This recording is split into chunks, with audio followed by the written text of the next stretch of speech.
नमस्ते and welcome to this exciting episode of saithology debunking mythology.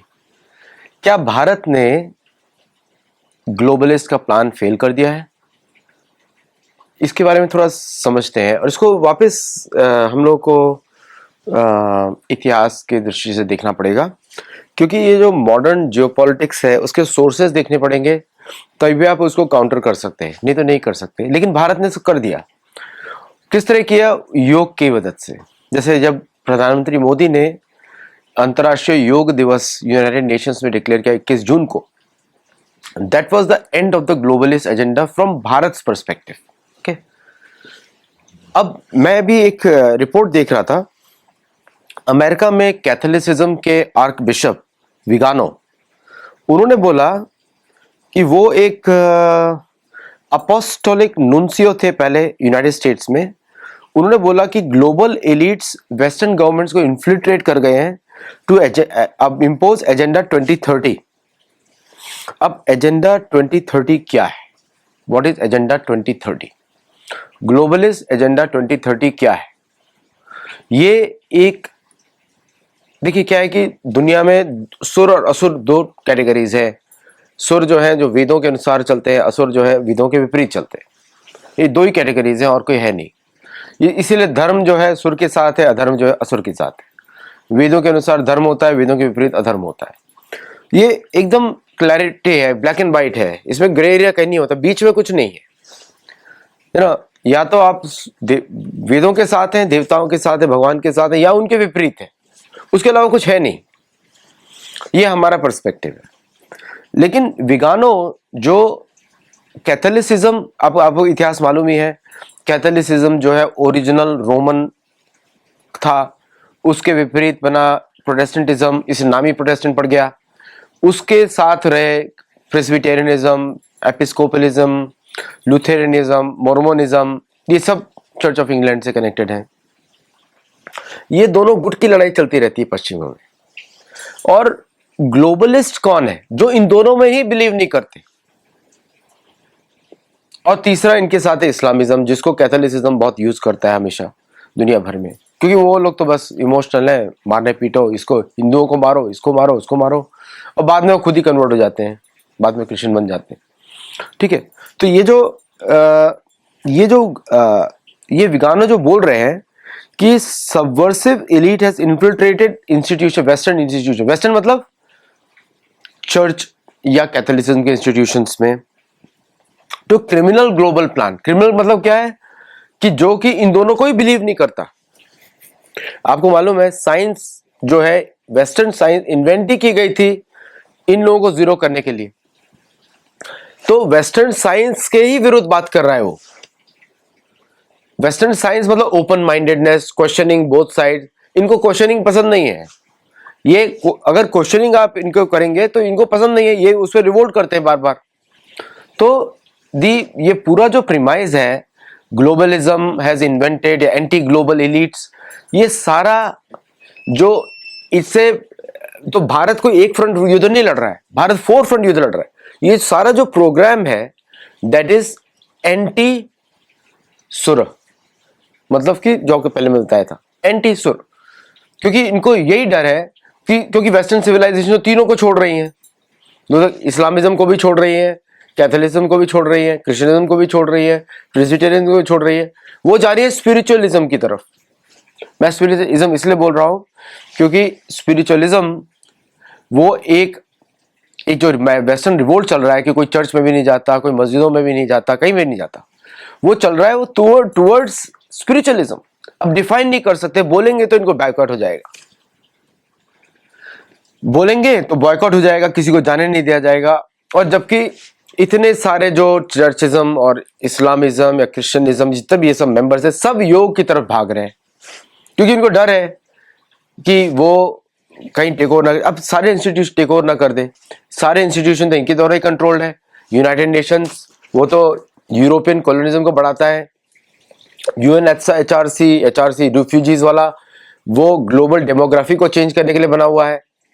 इनके ही सारे institutions, सारे के सारे WHO, वेस्टर्न मेडिसिन को बढ़ाता है, इंडियन आईएमए रिलीजन से कनेक्टेड है, वो तो बढ़ाता ही नहीं सनातन धर्म, मतलब आयुर्वेद को बढ़ाता ही नहीं। सो सारे इंस्टीट्यूशन तो इनके कवर्ड है। फिर इनके यहाँ पे जो सच बोलता है उसको जेल कर देते हैं। जैसे कि एक था रेनर फुलमिक ने बोला कि ये जो कोविड है उसका ट्रुथ उसको मालूम है किसने फैलाया, उसको उन्होंने जेल कर दिया। वो जर्मन लॉयर है।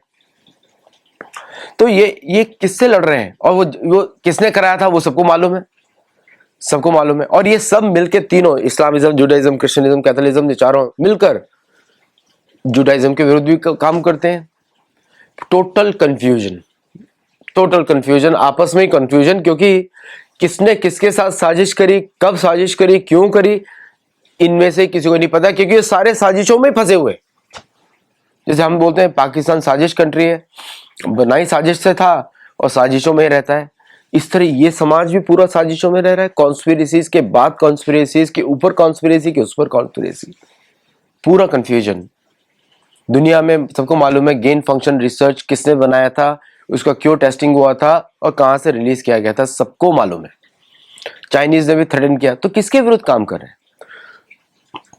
और जो भारतीय सोच है वो वेदों पे आधारित है, और बाकी सारे साउथ ईस्ट एशिया, यहाँ तक कि ऑस्ट्रेलिया, न्यूजीलैंड, वो सभी उसी सोच पद्धति पे डिपेंडेंट है जो भारत से कनेक्टेड है।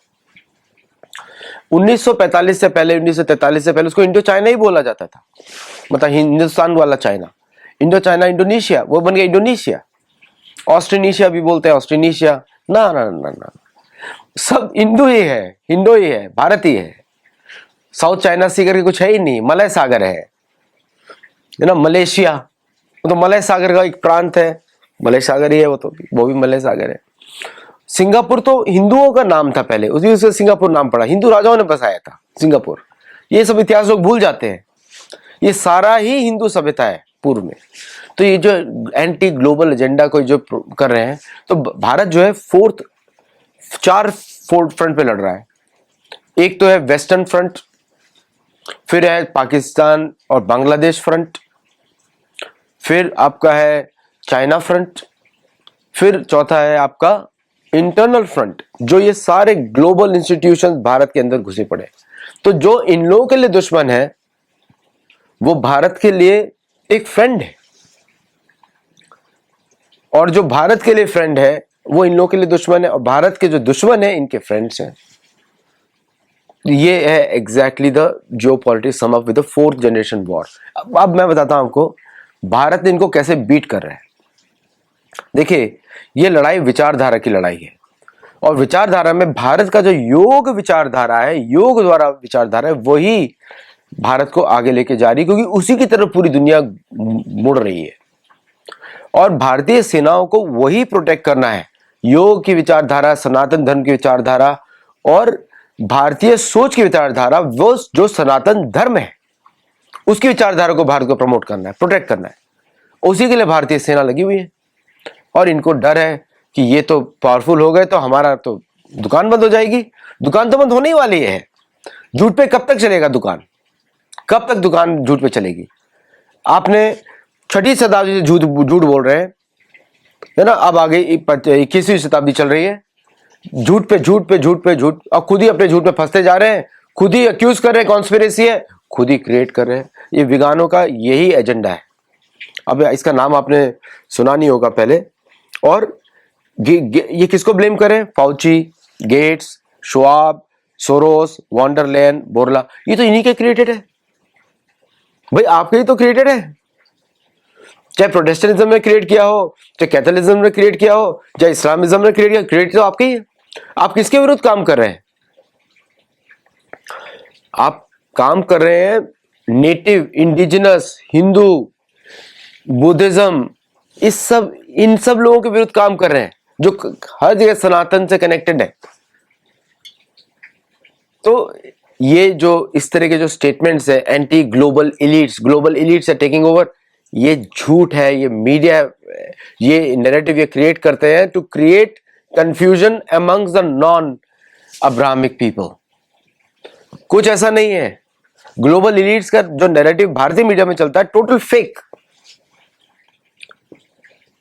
क्योंकि ये आपस में ही क्रिएट कर रहे हैं। उससे क्या मतलब हमको, ये तो पूरा एक बॉक्स हो गया हमारे लिए, और ये आपस में ही अपने आप को अपोज कर रहे हैं to create our own people, their own people in fear.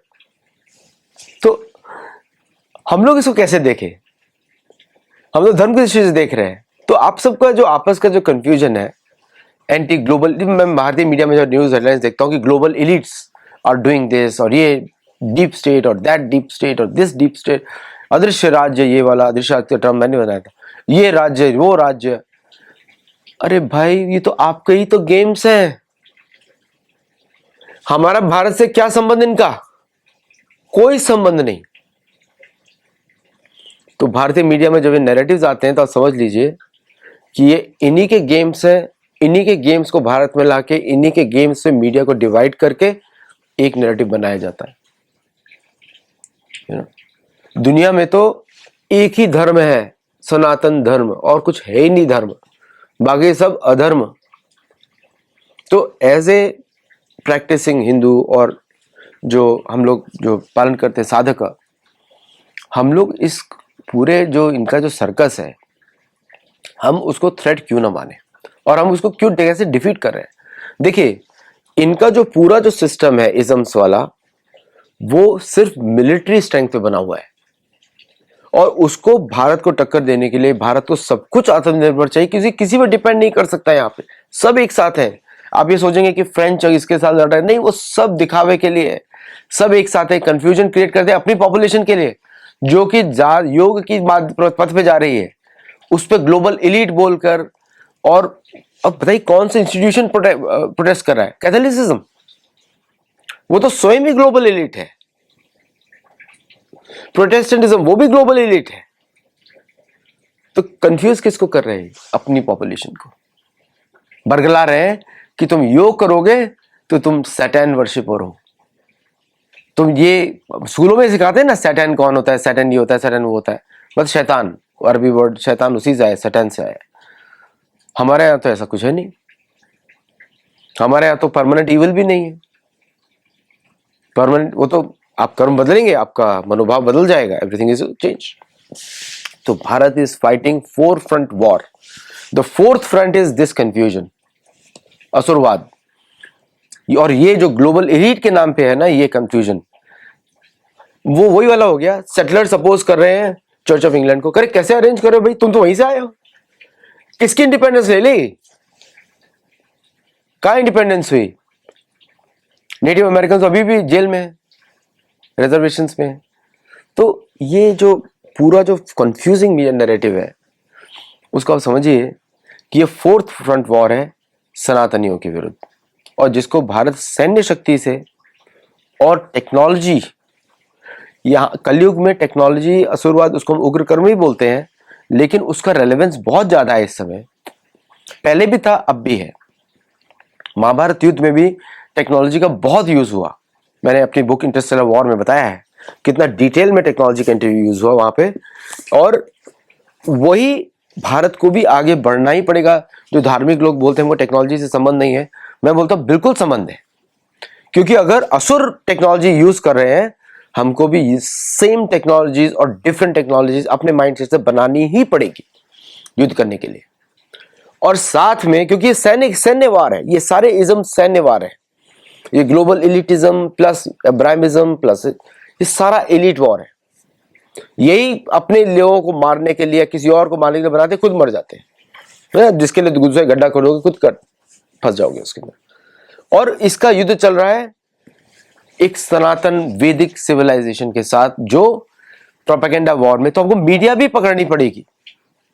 4th front war में मीडिया, ये सायोप्स हैं, यही सायोप्स होते हैं कंफ्यूजन क्रिएट करना, और यही मीडिया के थ्रू किए जाते हैं। यही आपके एकेडमिक सायोप्स किए जाते हैं, जहां पे झूठ फैलाया जाता है, मिथोलॉजी वाला झूठ फैलाया जाता है भारत में।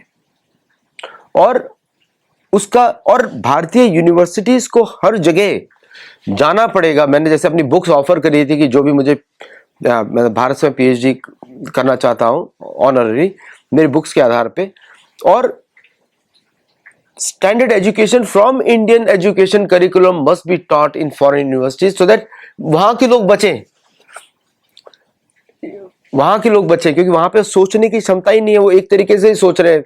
लाइक अगर आपको असुरवाद समझना है तो असुरों के जैसे सोचना पड़ेगा, असुरवाद समझना है तो आपको असुरवाद तुरंत समझ में आ जाएगा।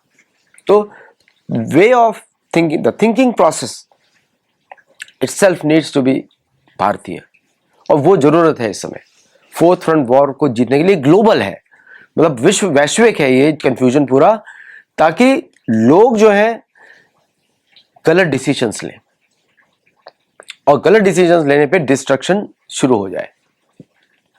तो भारत का अगर शांति प्रयास है, और गुड थिंग है कि चाइना भी भारत के साथ अलाइन हो रहा है, रशिया भी भारत के साथ अलाइन हो रहा है, साथ में साउथ ईस्ट एशिया भी भारत के साथ अलाइन हो रहे हैं धीरे धीरे। और ये हम लोगों को सारे जो जितने भी नॉन अब्राहमिक मानसिकता वाले देश हैं, रशिया को मैं अब्राहमिक मानसिकता वाला नहीं मानता, इवन तो पुतिन में से व्हाटएवर दे वांट, वो शमन का देश है, जो कि शमन मतलब हिंदू सनातनियों का देश है। और उसी तरह में जो टेंगरी है, टेंगरी तो टर्की में भी है, तो टेंगरी जो वो तो शिव जी के महाकाल के भक्त हैं। ओरिजिनल आइडेंटिटी पे लोगों को बात करनी पड़ेगी। तो नेशन स्टेट्स के जितने भी नेशन स्टेट्स हैं, ये सारे उसी असुरवाद के द्वारा क्रिएट किए गए हैं, जिसके अंदर जिस कंफ्यूजन में वो रह रहे हैं। So now is the time for us to look in the other way. और भारत ने fourth front war, four fronts का जो वॉर है भारत के विरुद्ध, जो इन्हीं असुरवादियों ने छेड़ा है, उसमें भारत की जीत हो रही है थ्रू टेक्नोलॉजी। टेक्नोलॉजी के थ्रू आपको फिजिकली आप उनको हराते हैं, और फिर अध्यात्म के थ्रू, योग के थ्रू आप उनको आइडियोलॉजी में बात करते हैं। उस पर अभी हमारी बात शुरू नहीं हुई है, और वो हम लोग बहुत सारे अच्छे चैनल से आप लोग देख सकते हैं, यूट्यूब पे भी हैं, बाकी जगह भी हैं, where the people are producing genuine content for addressing this major problem. तो ये जो विग्नोनी का जो स्पीच है कि वेस्ट जो है कंफ्यूज हो रहा है, इज टोटली रॉन्ग स्टेटमेंट। ये दुनिया को कंफ्यूज करने के लिए बना हुआ है ना। तो यही मुझे बोलना था आज के शो में। आप हमारे मेंबर बनिए, हमारे साथ जुड़िए, और हमारे गुरुकुल में जुड़िए, ताकि you can take decisive decisions based on dharma. नमस्ते एंड जय जगन्नाथ। Thank you.